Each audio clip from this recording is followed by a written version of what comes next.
There are certain creatures in this world that have been discovered by a few people but have not been confirmed to exist.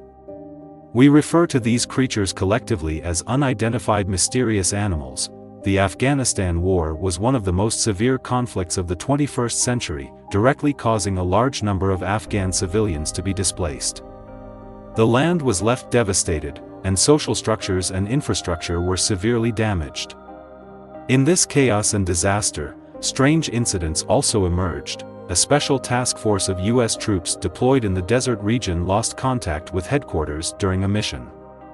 It is said that they encountered a giant humanoid creature, which is the topic of this video, the alleged discovery of a giant primate during the Afghanistan War. Known as the Kandahar Giant, the earliest descriptions of the Kandahar Giant date back to 2005 in a book by Steve Quayle, an expert on giant myths, titled Long Walkers: The Return of the Nephilim. However, since the content of this book was fictionalized based on a witness report, we will skip it and get straight to the main topic. Coast to Coast AM is a well-known American late-night radio show focusing on supernatural events and conspiracy theories, featuring discussions through in-person or phone interviews. It has attracted a large audience, reaching a peak of over 10 million weekly listeners. On December 3, 2008, Steve Quayle mentioned on the show that his latest research on giants suggested that a secret U.S. government organization might have captured a living giant and put it in a state of suspended animation for genetic research. He also invited an anonymous U.S. Air Force C-130 transport pilot, one of the alleged eyewitnesses, to join the program. The pilot claimed that in 2002, while stationed in Afghanistan, he was tasked with transporting the body of a giant humanoid creature. He described landing his aircraft on a mountain near Kandahar and, from a distance, seeing the massive entity. He described the creature as having red hair, 6 fingers on each hand, and wearing crude canvas-like shoes. The cargo net used for transportation was 12 feet long, and after accounting for its weight, he estimated the creature's body weighed around 1,100 pounds, approximately 500 kilograms. Judging from its injuries, it had been shot and killed by military forces. The body was eventually transported to a military base in Ohio. Steve Quayle's book and interview caught the attention of supernatural researcher L.A. Marzulli. Over the years, Marzulli used his connections to track down potential eyewitnesses.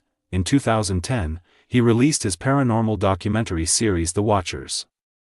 After the show aired, director Richard Shaw received an anonymous phone call from someone claiming to be one of the soldiers who had killed the giant. On August 13, 2016, in the latest episode of The Watchers, Marzulli interviewed this participant, referred to as Mr. K. This was the first time the bizarre story truly came to light. In 2002, after a U.S. Army patrol unit in Afghanistan went missing in a remote mountainous region and was presumed to have been attacked, Mr. K's Special Forces team was dispatched for a search and rescue mission. After landing in the area, they proceeded on foot to the target location, repeatedly calling out to the missing team via radio but receiving no response. Following a suspicious trail, they turned a corner and saw a massive cave entrance on the mountainside. The cave's entrance was surrounded by scattered rocks and bones of various creatures. Although they couldn't immediately confirm if the bones were human, Mr. K said he saw fragments of military communication devices among them. At first, they assumed the patrol unit had been attacked by an animal. The cave was positioned at a steep drop from their location, and the relatively flat ground in front provided them space to deploy and remain alert. However, when the monster suddenly rushed out of the cave, it shocked everyone. Mr. K described it as a giant male figure standing around 12 to 15 feet tall, with long reddish-blue hair and a beard that draped over its shoulders. It held 2 massive shields and a spear-like weapon. The creature started approaching the squad. Stunned by the horrifying sight, a soldier named Dan was the first to react. He charged toward the giant and opened fire. The sound of gunfire snapped everyone back to reality, triggering their military instincts. The entire team started shooting. The giant was not immediately killed despite the intense gunfire. It rushed into the group and impaled Dan with its spear. The team kept firing, with repeated radio commands ordering, "Aim for the face. Aim for the face."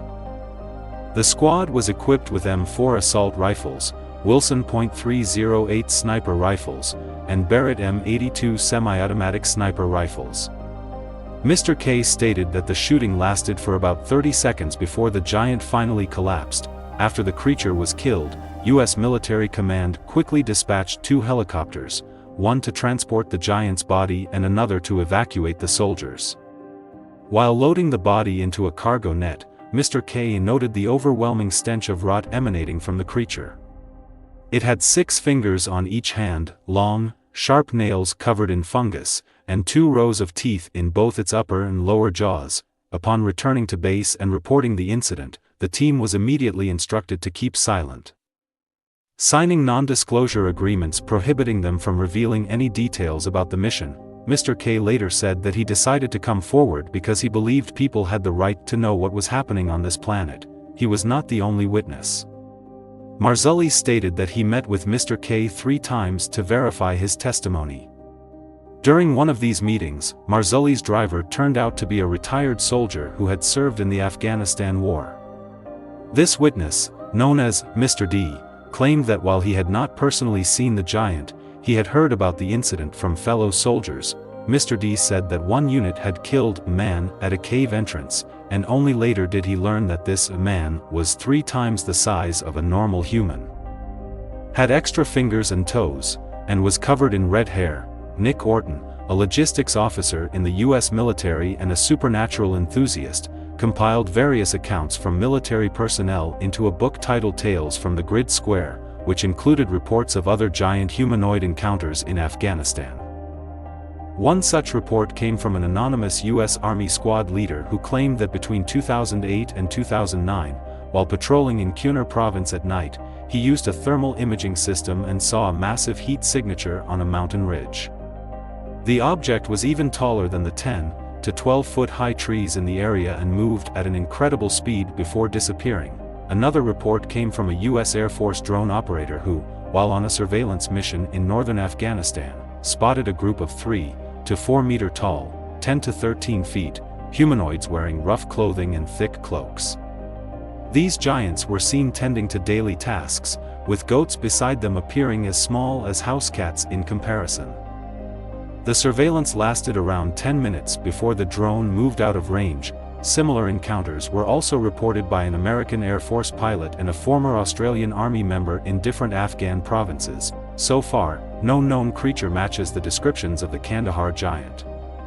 There are 2 main theories. Some believe that giants have always existed in remote areas, and governments have covered up their existence.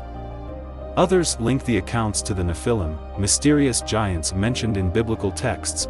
Regardless of the truth, the story of the Kandahar Giant remains one of the most intriguing modern legends.